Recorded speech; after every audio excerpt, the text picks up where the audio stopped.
to the last episode of Podcrastinations. Today we're kind of going over the book as a whole, and I want to start out by asking a question of how can we apply what we learned from the book to our lives and others around us. So what do you think? How can we So the apply main it? the main thing that I really took from the book and really that I kind of look at the entire X-Men series as now is how can we have more empathy instead of sympathy for Hmm. others, really to put ourselves in others' shoes rather than to just feel sorry for them or to project our emotions on to them or just out into the world. I think that's got to be my biggest takeaway. Um, how about you? Actually, I guess like you asked how can we apply that. So I guess the application of it is basically built into what I said is we can just kind of make sure of that. Take the lesson from the X-Men and have more empathy for people and try and pass it forward. I'm sure there's plenty of people who've had empathy for us, surely. Right. Um, I think that's important in a society. So, how about you? What do you think?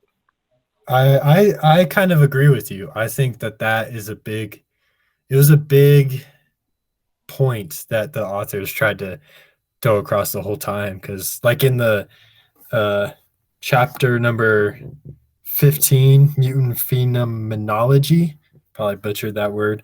It talks a lot about how like we can't know, like we just know the world from our perspective, and I understand things because I've lived my life the way I've lived it, but I don't know how you've lived your life and how you see things or how anyone's lived their life. So I think that's a huge takeaway for me also. Is just, you never know where people come from or what they're dealing with. And obviously, they're not dealing with like superpowers and being blue furry guys who can teleport and stuff. But like, we have differences either way. And I agree with what you said. Like, it's important to show more empathy for people.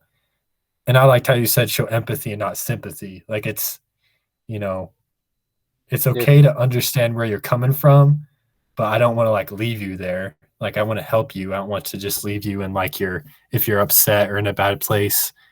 It's good to understand and have empathy for you and get that we have different backgrounds, but you know, whenever I think of sympathy, it's like kind of feeding into it, whereas empathy, you get it, but you're trying to help them out of it too. So that I like what you said there. I think I agree. I that's really nice to hear you say that. And one thing is, it's exacerbated in the fact that there's so many anti-heroes Hmm. that are in the X-Men, like Magneto, for example. He was in the Holocaust. He has a bunch of terrible stuff that happened to him, and it's not he does kind of do evil, but to him it seems evil, but the expression of that is to me sympathy.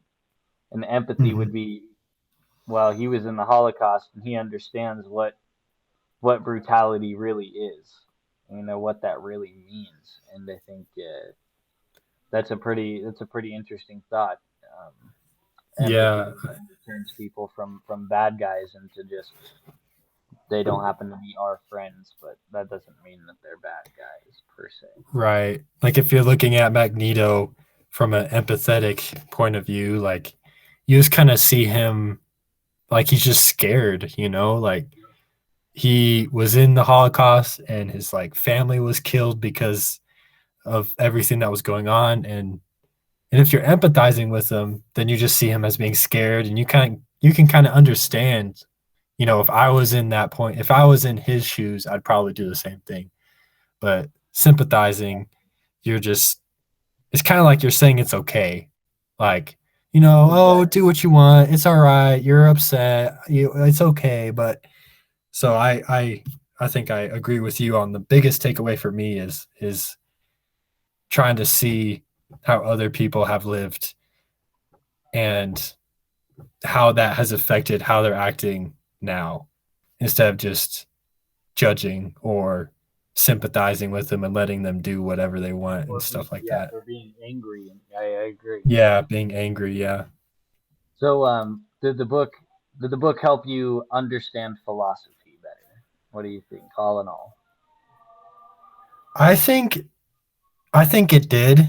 Um, I think taking some of the bigger, kind of deeper subjects that I don't even really understand or like don't even know how to pronounce even, like these big stuff, and taking it down to kind of a simple level with just these comic book superheroes and Right, explaining and it that putting way. it into context. Yeah, it makes it easy enough for me to understand, and putting into context, like you said, it's because a lot of times when I'm reading like just philosophy works from the philosopher themselves, where they're just explaining the philosophy, I can kind of get lost and confused in all the big words and existential issues and stuff like that. But bringing it down to just Wolverine and Magneto and all that stuff, it makes it a lot easier to kind of put in a box and understand. For me, I think. Yeah, I How agree. about you? I agree with that. It's interesting how it it puts it into a modern context. Hmm. Like it aided me in understanding philosophy because normally when you think of philosophy, it's very stereotypical. Like just what is thought, what is thinking, what is I mean, it's Hmm. easily stereotyped, and it definitely helped me to understand that there's a philosophy for everything. I mean, it's it's interesting. There's actually in the phenomenology part of the book, it says to exist in space as we do is central to what we are and how we understand the world. One of the fundamental features of our existence in the world, our existence as embodied beings in the world, is our limitation. I think that's, I think that's like the one of the most modern contexts that philosophy could put in, and it really Hmm. that alone really helped me to kind of think about what it really means to even be a person, or what the difference is between a person and a mutant, or what the difference is between races, or disparities, or anything really. um yeah, it's for sure crazy. Yeah, it was cool to see how they would talk about people from like Aristotle or like Locke and Hobbes and all these people who are, long dead, and their philosophies, and then bring it to modern times with talking about stuff like that, like with racism. And we talked a lot about the death penalty and the implications of that. And it's cool to see thoughts from like Aristotle lived in like 300 BC, which is forever ago. And it's kind of cool to see stuff that he was talking about kind of come back to life now, like it makes it more modern, which then makes it more understandable, which then helps me apply it better and think about it harder, because it's not just me thinking about these distant ideas that I can't really relate to anymore. Absolutely. Well, yeah, we are coming up on 9:22. So, all in all, what would you rate the book, 1 out of 10? And I guess the thesis of today's podcast would be empathy. That's what it teaches above all, is empathy rather than sympathy. Hmm. So how do Hmm. you think, how well do you think it did that on a scale from 1 to 10? I think it did that really well. So I give it probably a 10, because the whole way through it kind of made the reader, us, think about what it would be like to be a mutant and what it would be like to be in these different situations that where I like we're never gonna be in. But it made me stop and think about, well, how would I feel if I, had these powers and I had to live life like this? So I think it did a great job of showing me just a different point of view and what that could mean from a political, philosophical, social, really any part of life. So I think I'll give it a 10 on that, I think. How about you? Yeah, I agree. Solid 10.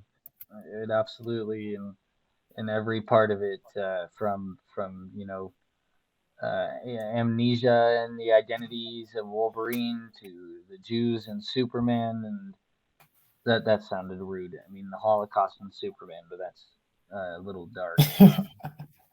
Yeah, the feminology, the metaphysics of race, that all of that, absolutely, it put a lot into perspective, and I'm glad I read this book. I recommend it. Yeah. Yeah, me too. It was good. All right, well, that's the final episode of Podcrastination, and if we get enough likes on YouTube, we might just do more. So we'll find out.